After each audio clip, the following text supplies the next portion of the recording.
보도의 진실을 들여다보고 시청자의 진심에 귀 기울이는 시간이죠. YTN 뉴스 FM 열린 라디오 YTN 시작합니다. 저는 아나운서 최희입니다. 지난 3일 절기상 입추가 지났지만 한 주 내내 전국적으로 최강 한파가 기승을 부렸습니다. 연말연시 모두가 어렵고 마음도 힘든 시기가 지나고 입춘이 오면 따뜻한 봄을 기대할 수 있을까 싶었는데 시베리아보다 더 추운 한파가 들이닥치면서 몸도 마음도 더 꽁꽁 얼어붙는 느낌입니다. 한파 속에서도 최근 온라인상을 뜨겁게 달군 이슈가 하나 있죠. 고인이 된 언론사 기상캐스터가 직장 내 괴롭힘을 당했다는 이슈였는데요. 원고지 17장 분량의 유서가 발견됐다는 보도, 가해자를 추정하는 보도 등 가십성 보도들이 끊임없이 쏟아졌고요. 이번 사례를 통해 프리랜서 방송인의 부조리한 노동 환경은 여전히 달라진 게 없다는 것도 지탄의 대상이 되고 있습니다. 관련 내용 잠시 후 미디어 비평 시간에 자세히 짚어보겠습니다. 이어지는 뉴미디어 트렌드 시간에는 화제가 되고 있는 작품 대한민국 최초의 메디컬 히어로를 그려낸 웹소설 원작의 드라마 중증 외상센터 관련해 문화평론가와 이야기 나눠보죠. 열린 라디오 YTN 지금 시작합니다.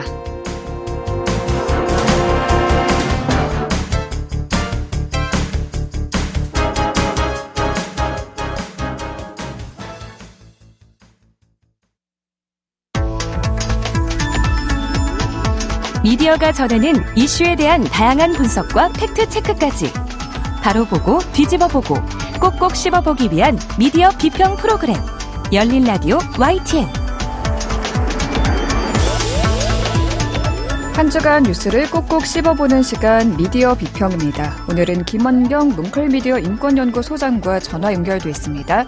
소장님 안녕하세요. 네, 안녕하세요. 네. 오늘은 MBC 기상캐스터 고 오유한나께서 사망한 사건에 대해서 이야기해 보신다고요? 네, 그렇습니다. 이 이야기는 해야 할 것들이 참 많은 것 같아요. 다뤄야 될 영역이 많은 것 같습니다.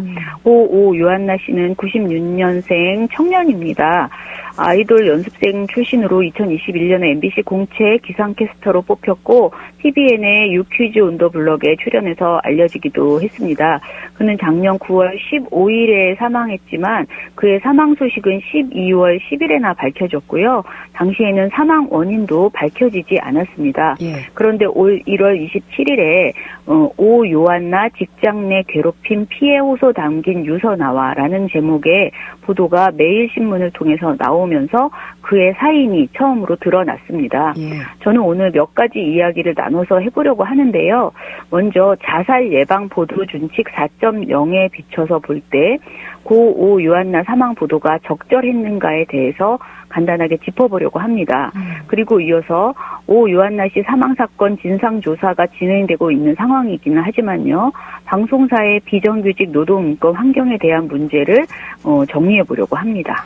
알겠습니다. 그럼 먼저 자살 예방 보도 준칙에 따라 고 오유한나 사망 보도 어땠는지 짚어볼게요. 그런데 이게 자살보도 가이드라인 명칭이 예전에는 자살보도 권고 기준이었는데 바뀌었나 봐요. 네, 작년 11월 7일에 한국기자협회와 보건복지부, 한국생명존중희망재단이 규정을 개정을 했고요. 이때 명칭을 자살보도 권고기준 3.0에서 자살예방보도준칙 4.0으로 바꾸었습니다.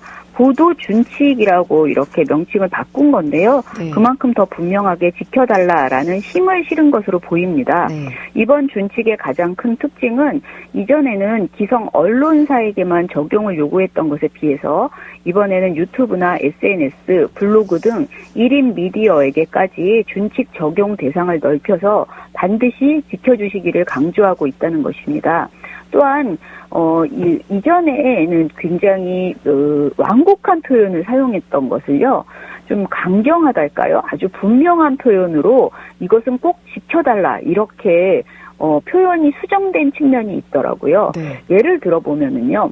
이전 표현은 유서와 관련된 사항을 보도하는 것은 최대한 자제합니다. 라고 되어 있었어요. 네. 그런데 이번에는 유서와 관련된 사항을 보도하지 않습니다.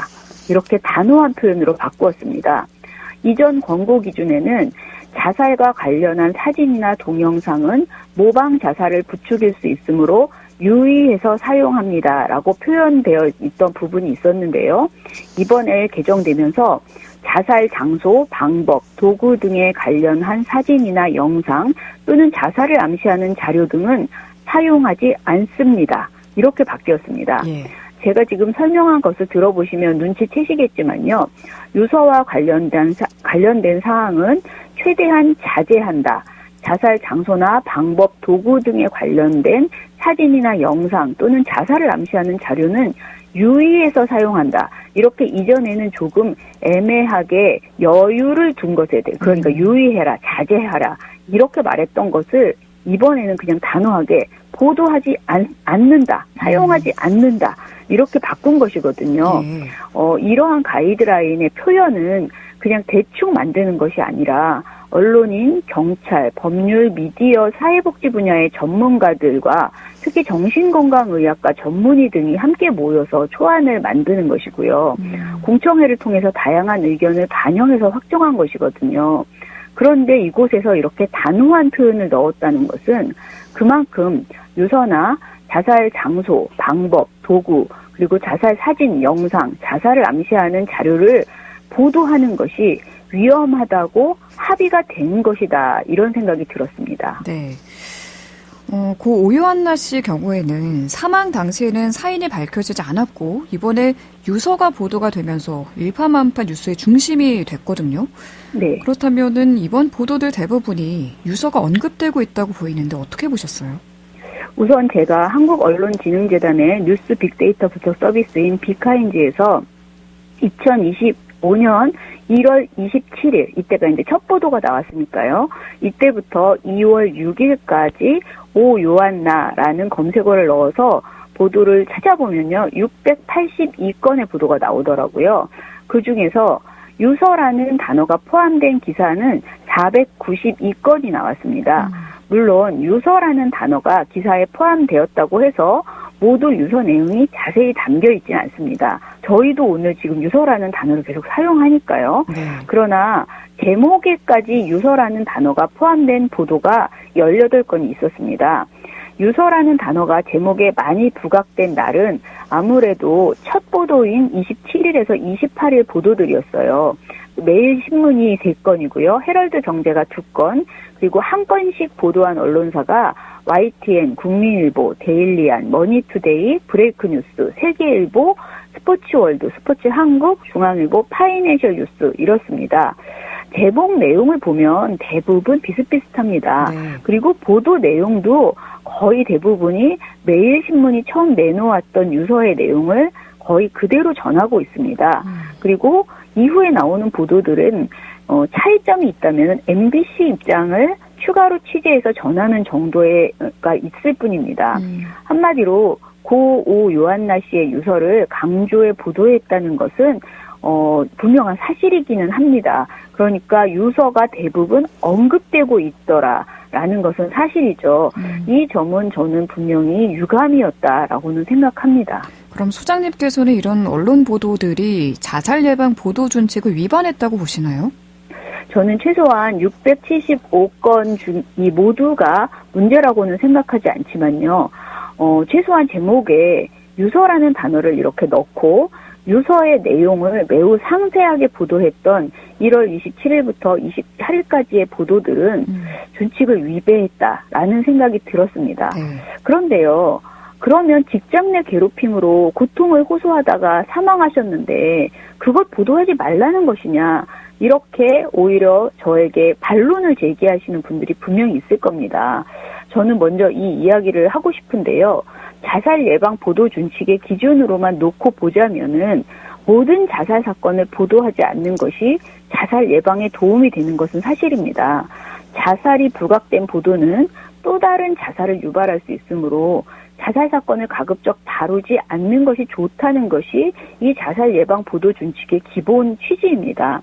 특히 1인 미디어에서 다룬 자살 사건들을 언론이 재인용하면서 더 크게 이슈로 만들어주는 식의 보도는 하지 말아야 한다라고 이 준칙에서는 강조를 하고 있어요.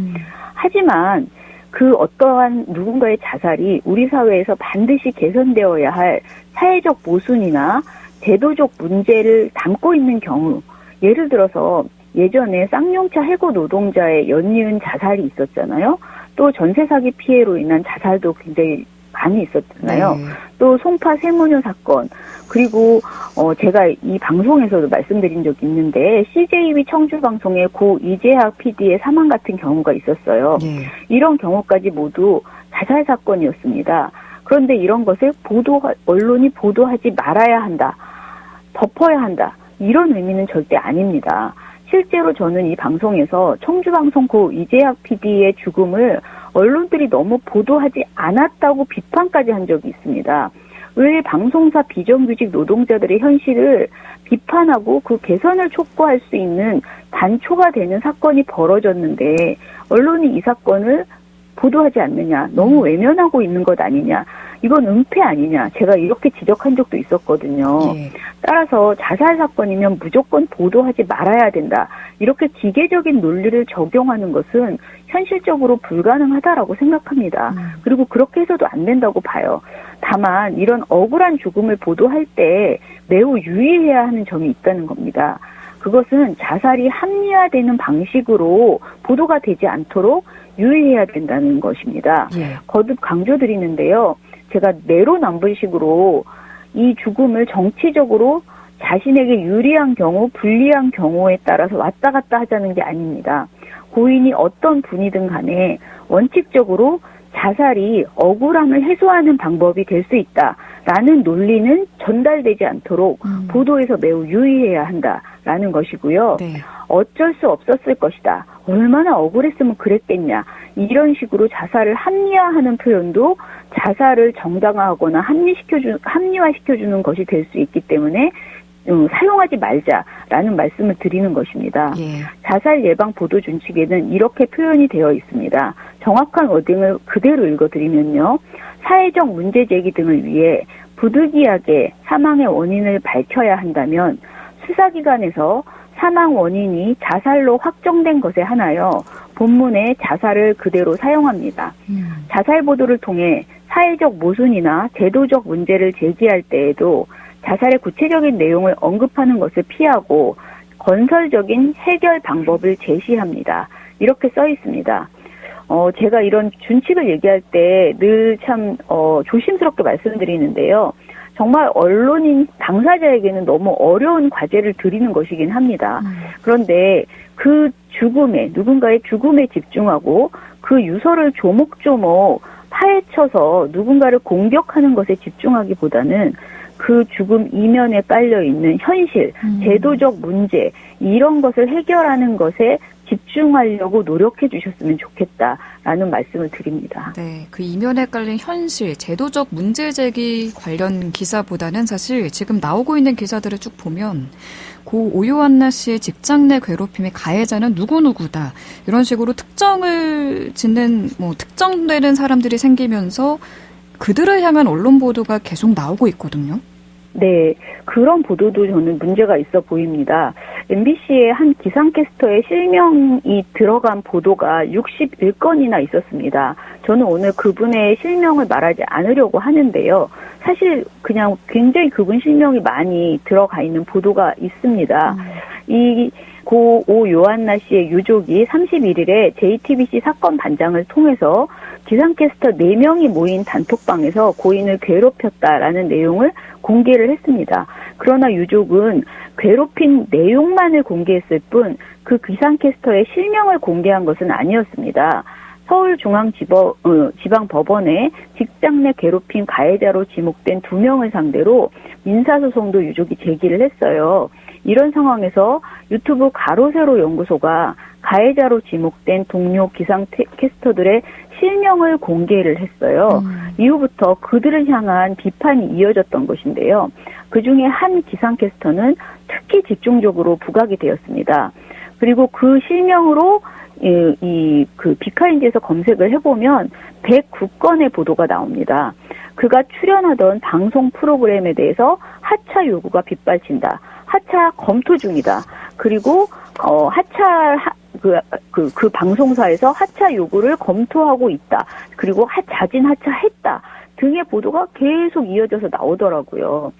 실제로 고 요한나 씨에게 애도를 표하고 그리고 이 사안에 대해서 진실이 규명되기를 바라는 시민의 마음이 굉장히 크고 절실하다는 점은 저도 이해하고 공감을 합니다. 네. 그러나 다른 한편으로는 아직 제대로 된 수사가 이루어지지도 않은 상태에서 이렇게까지 일방적으로 누군가를 공격하는 것, 그리고 이것이 언론에 그대로 보도되는 것이 적절한지에 대해서는 의문을 표하는데요. 실제로 다른 경우, 다른 사안에 있어서도 우리가 이렇게까지 보도를 했었던가 되묻고 싶습니다.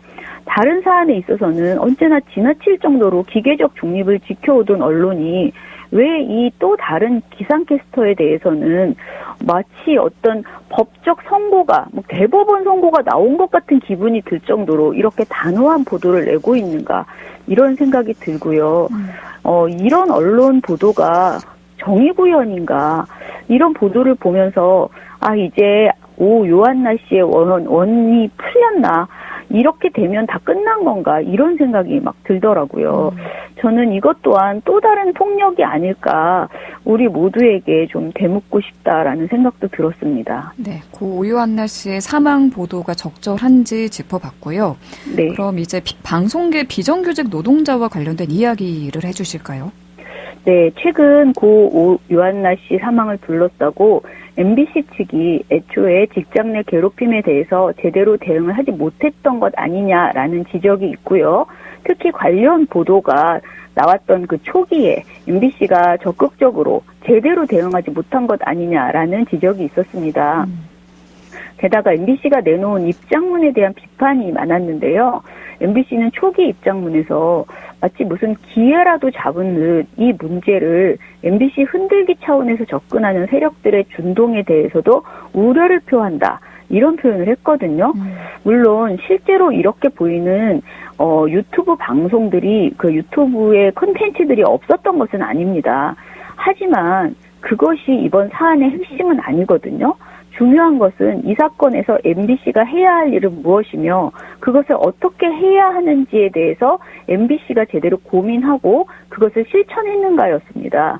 MBC는 고인이 자신의 고충을 담당 부서나 함께 일했던 관리 책임자들에게 알린 적이 전혀 없었다라고 했거든요. 네. 그런데 고인이 신고하지 않았으니 생전에는 사안의 심각성을 전혀 몰랐다라는 것을 고백하는 것뿐이에요.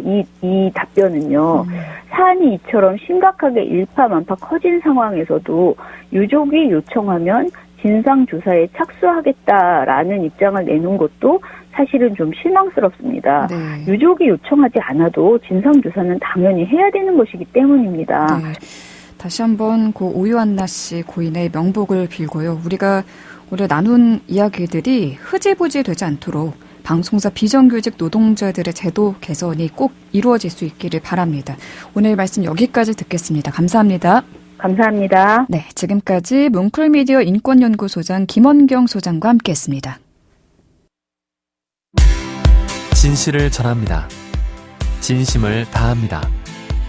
시청자 여러분의 목소리에 귀 기울이는 YTN 뉴스 FM 열린 라디오 YTN.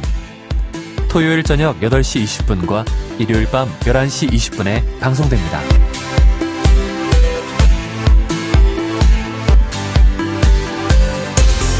네, 이번에는 YTN 라디오 프로그램들을 모니터링하고 평가해보는 시간입니다. 오늘은 박채린 시청자 평가원과 전화로 만나보죠. 안녕하세요. 네, 안녕하세요. 네, 이번 주에는 어떤 프로그램 모니터링 하셨나요? 네, 이번 주에는 평일 오전 11시 40분, 오후 3시 40분, 8시 40분에 방송되는 조인섭 변호사의 상담소를 들었습니다. 모니터링 기간은 설 연휴를 제외한 2025년 1월 14일부터 1월 31일까지 총 2주간입니다. 네, 조인섭 변호사의 상담소 어떤 내용부터 짚어볼까요? 네, 먼저 알쓸법 코너에 대한 아쉬운 점을 짚어보려고 합니다. 이 코너는 실생활에 도움이 되는 법상식을 소개하는 코너인데요. 소재가 다양해서 저도 흥미롭게 듣고 있습니다. 그런데 이번 모니터링 기간 동안 코너의 취지와 맞지 않는 내용이 일부 있었습니다. 예를 들어 1월 31일 방송에서는 조식을 제공하는 아파트가 늘고 있지만 최근 아침을 잘 먹지 않는 문화로 이런 서비스가 폐지되는 경우가 많다고 소개했는데요. 하지만 덕과 관련된 정보는 전혀 없었고요. 방송은 조식 주는 아파트, 바쁜 아침을 보내는 사람에겐 살고 싶은 곳이지만 여러분의 생각은 어떻습니까? 라는 질문으로 마무리가 됐습니다.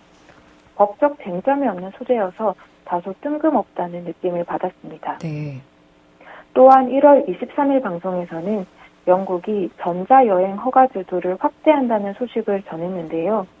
이 역시 일상생활에서 유용한 법률 상식을 전하는 코너의 취지와는 거리가 있어 보이는 내용이었습니다. 같은 코너에서 다룬 일부 주제들은 흥미롭고 유익했습니다. 네. 예를 들면 무속인이 굿을 하지 않으면 불행한 일이 일어난다고 말하는 행위가 사기죄의 한 요건인 기망행위에 해당할 수 있다는 내용이나 사내 동호회 활동 중에 다쳤을 때 산업재해로 인정받을 수 있다는 판례를 소개한 방송은 실생활에 유용한 정보였습니다. 또한 해외의 한 마을이 우주쓰레기 낙하 문제로 미 항공우주국을 상대로 소송을 제기했다는 뉴스도 인상적이었는데요. 머지않아 중요한 이슈가 될 수도 있는 법적 쟁점을 다룬 점이 흥미로웠습니다. 이처럼 실생활에 쓰임이 있을 법한 법률 정보를 제공하는 것이 알스법 코너의 본래 취지에 더욱 부합할 것인데요. 코너 취지에 맞는 더욱 알찬 법 상식을 전해주시길 기대하겠습니다. 네. 또 다른 문제가 있었을까요? 네, 법률 용어에 대한 설명이 부족했다는 점을 지적하고 싶습니다. 네. 조담소 같은 법률 관련 프로그램이 특히 유의해야 할 부분은 청취자 대부분이 법률 전문가가 아니라는 점입니다. 하지만 출연자 대부분이 법률 전문가들이다 보니 청취자의 입장은 고려하지 않고 어려운 법률 용어를 그대로 사용하는 경우가 있습니다. 예를 들어 1월 21일 방송에서는 이혼 소송의 재산 분할과 관련된 판례를 소개하면서 변호사인 출연자가 이렇게 말했습니다. 재산 분할 사건은 가사 비송 사건으로서 비송 사건 절차에서는 민사소송과 달리 당사자의 결론에만 의존하지 않는다. 여기서 가사 비송 사건 그리고 비송 사건 절차와 같은 용어는 법률 전문가가 아니라면 이해하기가 어렵습니다. 예. 또한 1월 22일 방송에서는 적극재산, 소극재산이라는 용어를 사용했는데요. 이 또한 일상에서는 쓰지 않는 표현입니다. 특히 방송 말미에 가서야 진행자가 소극재산은 빚을 의미한다고 설명했는데요. 처음 용어를 쓸 때부터 쉽게 풀어주었더라면 청취자들이 방송 내용을 이해하는데 더 도움이 됐을 것입니다. 네. 법률 용어는 가급적 쉬운 표현으로 바꾸고 꼭 필요한 경우에는 명확한 설명을 덧붙이는 것이 바람직합니다. 네, 오늘 말씀 여기까지 듣겠습니다. 고맙습니다. 네, 감사합니다. 네, 지금까지 박채린 시청자 평가원이었습니다.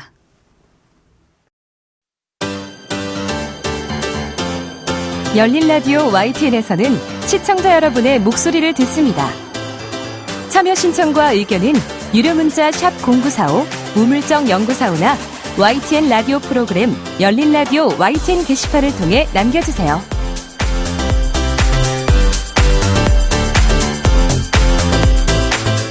뉴미디어 트렌드입니다. 오늘의 뉴미디어 트렌드는 김원식 문화평론가님 스튜디오로 모셔서 직접 이야기 나눠보겠습니다. 안녕하세요. 네, 안녕하세요. 네. 평론가님, 오늘 이야기해볼 주제가 넷플릭스 화제작 중증 외상센터인데요. 이번 연휴 대표 화제작이죠. 반응이 네. 아주 뜨거운데 보셨나요, 평론가님? 네, 저는 설 연휴에 이제 고향에 가야 되는 상황이었는데 네. 갑자기 폭설이 내리게 되면서 살짝 고민이 되더라고요. 네. 그래서 결국에는 이제 가셨나요? 고속버스로 갔는데 그 고속버스 안에서 이 드라마를 봤습니다. 근데 폭설로 차 사고가 많았잖아요. 네. 그러다 보니까 차 사고로 이제 사상자도 많았는데 그러면 이 드라마를 보면서 드는 생각이 교통사고가 이렇게 갑자기 났는데 여기서 발생한 사상자들은 어디로 가서 치료를 받았을까라는 생각이 들어서 중증 외상센터가 필요하구나라는 생각을 하면서 굉장히 우리 현실에 밀접한 드라마다라는 그런 생각을 하면서 봤습니다. 맞아요. 보시면서 좀 공감하시는 분들이 네. 많이 계실 것 같아요. 중증 외상센터 지금 뭐 연휴가 끝나고도 계속 화제성이 올라가서 오징어 게임 2를 제치고 1위를 차지했다고 하죠? 네, 그렇습니다. 그래서 이번 주에 1월 27일부터 2월 2일까지 이제 시청 수 그러니까 총 러닝 타임을 이렇게 시청 시간으로 이제 나눈 값을 이제 말하는데요. 네. 시청 시간이 8,270만 시간. 그래서 글로벌 TV쇼 비영어 부문 1위에 올랐습니다. 오징어 게임은 3위였습니다. 시즌 2죠. 네. 그래서 오징어 게임도 제쳤다 이런 얘기가 많이 나왔고, 네. 그래서 63개 나라에서 10위권 안에 이름을 올렸고요. 전 세계 한 16개 국가에서는 이제 1위를 차지한 그런 기록을 보였는데, 어쨌든 네, 이렇게까지 돌풍을 일으킬 줄은 네. 아무도 생각을 하지 못했습니다. 네. 네. 오징어 게임과 비교해서 말씀해 주시니까 정말 이게 우리나라뿐만 아니라 해외에서도 화제구나라는 게 느껴집니다. 그런데 이 작품 원작이 웹소설인데 현직 의사 선생님이 쓰신 작품이라고 하더라고요. 네. 네. 그래서 일단은 웹소설로 창작을 하고요. 이게 또 인기가 있다 보니까 이제 웹툰으로 창작을 했는데 또 인기가 있고요. 그러다 보니까 다시 또 웹 그런 콘텐츠에서 벗어나서 넷플릭스 드라마로 이렇게 거듭났다 이렇게 보시면 되겠습니다. 웹소설에서 웹툰으로 또 만들어졌다가 네. 이번에 드라마로 나온 거군요. 네. 그래서 그런지 뭐 현실 고증이 정말 뛰어나다라는 평가가 많이 나오는 것 같아요. 아무래도 현직 의사 그러니까 이비인후과 의사이기 때문에 의료 그런 시스템을 너무나 잘 알고 있고 그래서 고증이 잘 됐다라는 평가를 많이 이제 받았습니다. 그래서 네. 의사가 굉장히 영웅처럼 나오거든요. 그러다 보니까 헬기도 역시, 네. 운전을 하고 헬기도 직접 이렇게 그렇습니다. 몰고 있더라고요. 예를 들면 등반 사고가 발생을 했는데 네. 그 한국대학교 병원에서 헬기를 띄우지 않으려고 하고 그런 와중에서 이제 헬기가 이제 왔습니다만 그 헬기장조차 제대로 이루어지지 못해서 테니스장이라고 하는 그런 공간에서 띄우게 되는데 네. 이제 조종사들이 이제 기상 악천후로 인해서 그 등반 사고가 발생한 곳을 접근하지 않으려고 해요. 네. 그러니까 본인이 직접 헬기를 조종하는 일이 나왔는데 사실은 이제 맥락은 있습니다. 뭐냐면 그 시리아라든지 아프가니스탄에서 국경 없는 의사와 비슷한 그런 의료봉사 활동을 하다 보니까 그런 실전 경험이 많아서 헬기 조종까지 하는 그런 히어로 역할로 나옵니다. 그렇군요. 사실 뭐 의학 드라마가 많았지만 이렇게 영웅적인 면모가 돋보이는 캐릭터는 또 처음인 것 같아요. 네, 그렇습니다. 네, 주재훈 배우는 사실 드라마 궁으로 데뷔를 해서 원조 만찢남이다 뭐 이런 평가가 많았는데 이번에 인생 캐릭터를 만났다라는 평도 많은 것 같습니다. 사실 넷플릭스와는 이제 킹덤이라고 하는 좀비물 시리즈로 인연을 맺었고요. 최근에는 강풀 웹툰 원작의 조명가게에서 인상적인 조명가게 주인 역할을 했습니다. 그런데 뭐 이 두 작품은 제가 봤을 때는 주지훈이 가지고 있는 그런 캐릭터를 잘 이끌어낸 것 같지는 않고 중증 외상센터가 그 캐릭터를 잘 이끌어낸 것 같아요. 뭐냐면은 주지훈 캐릭터를 분석을 해보면 당당하다 못해서 약간 무례하고 약간 네 가지가 없는 그런 까칠한 캐릭터잖아요. 네. 그렇지만 무턱대고 예의가 없고 당당하면 좀 설득력과 공감을 얻기 힘들겠죠. 네. 그런데 이 드라마에서는 실력이 뒷받침되고 또 이 공공의료 그러니까 국민들을 위한 그런 중증 외상센터의 필요성을 인식을 하고 그것에 맞춰서 헌신하는 캐릭터로 나오다 보니까 좀 무례하고 네 가지가 없어도 괜찮다라는 네. 매력을 좀 많이 이끌어내는 연기를 잘 보여줬습니다. 네, 미워할 수 없는 그런 캐릭터인데. 절대 미워할 수가 없습니다. 맞아요. 문화평론가로서 보셨을 때 중증외상센터가 시청자를 끌어들이는 가장 큰 매력 포인트는 뭐라고 보세요? 일단 뭐 업계에서도 제2의 오징어 게임이 될 수 있다는 희망이 나오는 그런 상황인데요. 우선은 메디컬 드라마라는 그런 포맷을 가지고 있습니다. 메디컬 드라마는 사실은 흥행 불패라고 할 정도로 굉장히 세계적으로 반응이 기본적으로 있는 분야라고 볼 수가 있겠고요. 또 오징어 게임보다는 잔인함이나 선정적인 내용이 없어서 기분이 좀 좋게 이렇게 볼 수가 있는 점이 있어요. 그리고 이 시청자들 혹은 이용자들이 보고 싶어하는 내용만 나옵니다. 그러니까 예를 들면 이런 거죠. 중증외상센터다 그러면 중증외상센터가 뭔지 또 거기서 어떤 역할을 하는지 또 어떤 이제 에피소드가 있는지만 보여주면 되거든요. 네. 근데 김사부에서도 그런 이제 약간 사례도 있었습니다만은 로맨스가 갑자기 툭 튀어나와가지고 몰입을 방해했다. 예, 몰입을 방해하고 병원에서 왜 로맨스를 하는지 네. 그러면 로맨스의 주인공들의 직업만 의사인 건지 이런 이제 생각이 들 수가 있거든요. 그런 점에서 보고 싶은 것만 보여주고 있다라는 거고 그리고 이 가뜩이나 지금 우울한 일들 많았잖아요. 맞아요. 그리고 심지어는 이런 일들이 국민의 생명을 위협하고 해치는 일들이었습니다.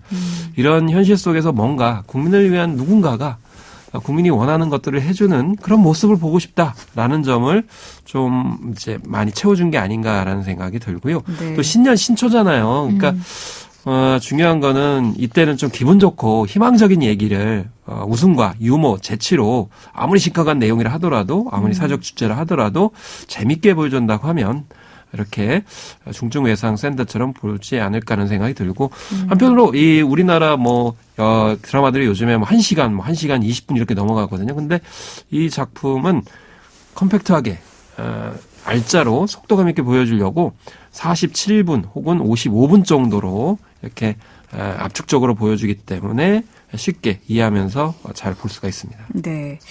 러브라인이 없잖아요, 이 드라마에서. 네. 어떻게 보면 기존 K-드라마 공식인 러브라인을 배제하고도 성공할 수 있다는 사례를 만들어낸 건데 앞으로 어떨까요? K-드라마 제작 방식에도 변화가 생길 수 있다고 보세요? 그래서 러브라인 하면은 우리나라 K-드라마의 대표적인 그런 형식이자 네. 이제 설정이다 이렇게 얘기를 했는데요. 이제 당장의 러브라인이 이제 주목을 받기가 쉽기 때문에 유혹에 이제 시달리는 것이 연출자, 제작자, 작가라고 볼 수가 있겠습니다. 네. 앞서서 말씀드렸던 낭만 닥터 김사부도 너무 러브라인 치중하다가 비판을 받았고 라이프라는 작품에서도 너무 멜로를 부각을 하다가 오히려 완성도가 떨어진다는 비판을 받았거든요. 네. 그래서 어쨌든 쓸데없는 사랑 이야기 집어넣지 않고도 캐릭터 하나하나를 네.